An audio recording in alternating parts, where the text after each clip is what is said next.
want to tell you the story of my first love. When I was young, my heart didn't belong to a girl or an imaginary friend, but to my computer.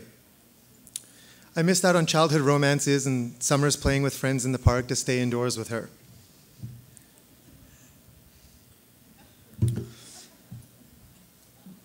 There were times I even cuddled with my keyboard at night. When I wasn't sure about the future, she told me everything was going to be okay. And so it was. As I changed, she changed too, becoming smoother, sleeker, faster, more alluring.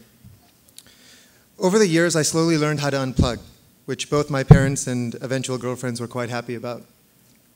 But my early passion for technology still shaped my path. 3 years ago, I helped to start an organization called Purpose in New York.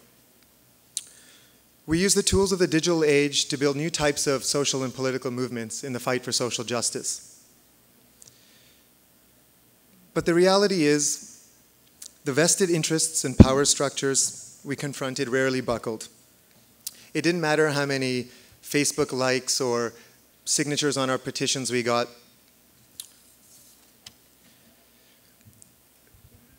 This is the harsh reality of campaigning. I was left asking, is our faith in technology just an alluring distraction that leaves us fixated on the superficial rather than focused on the systemic? In a world of deep, chronic injustices, have we become so seduced by the new tools that we have actually failed to ask how technology might actually work for the most vulnerable among us?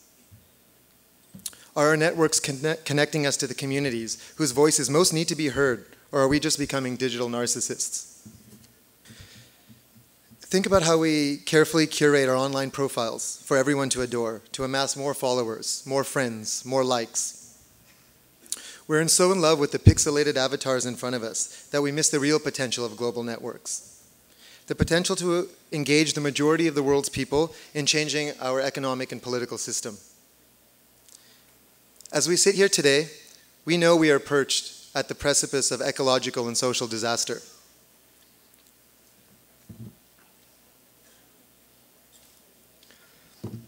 With the iceberg dead ahead, what I worry about the most is that we're merely standing on the deck, tweeting from the Titanic.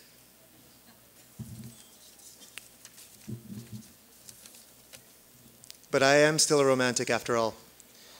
I do believe there's a way technology can change things for the better and give voice to the power of the unheard majority of the world. With this hope, we've helped start The Rules, a new organization that aims to tackle the root causes of poverty.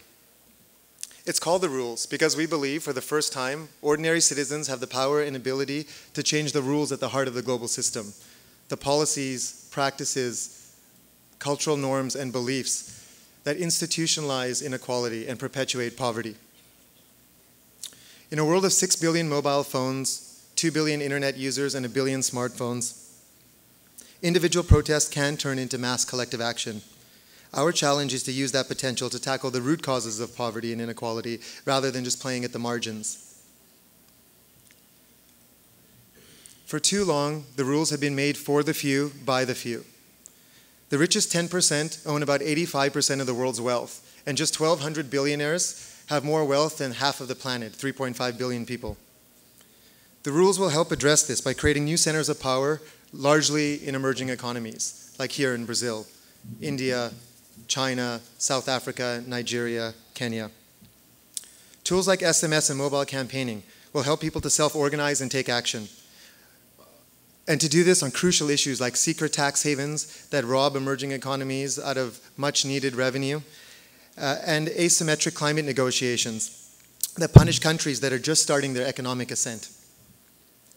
Recent events such as the Arab Spring, Occupy, and the anti-corruption movements have shown how tools can be used to destroy and deconstruct what is unfair.